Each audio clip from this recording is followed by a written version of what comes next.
So today's guest is India's leading constitutional lawyer, Menka Guruswamy, who's deeply respected for her constitutional law and strong commercial acumen.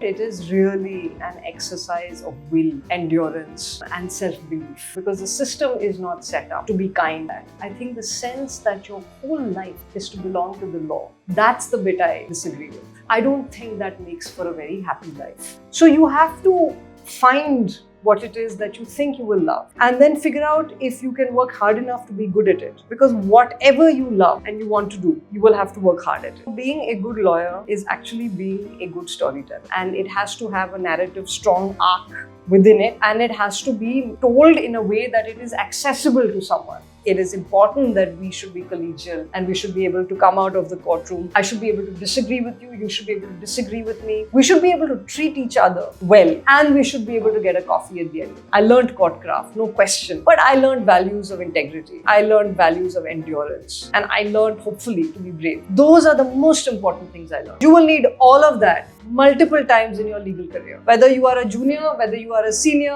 whether you become a trial court judge, a high court judge, a Supreme Court judge, repeatedly you will make choices which will implicate these values. The interesting thing about defeat is it always teaches you more than victory. You will lose, you will fumble.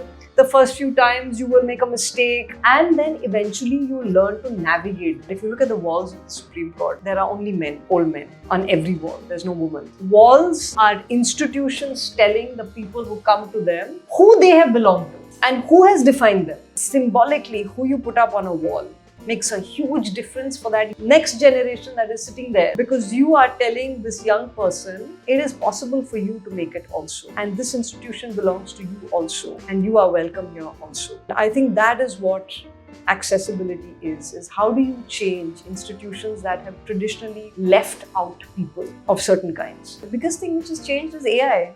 Artificial intelligence is going to change. It's changed the profession. It's going to change the profession even further. That old version of ways of life are being replaced, whether we like it or not. Question is, can we catch up?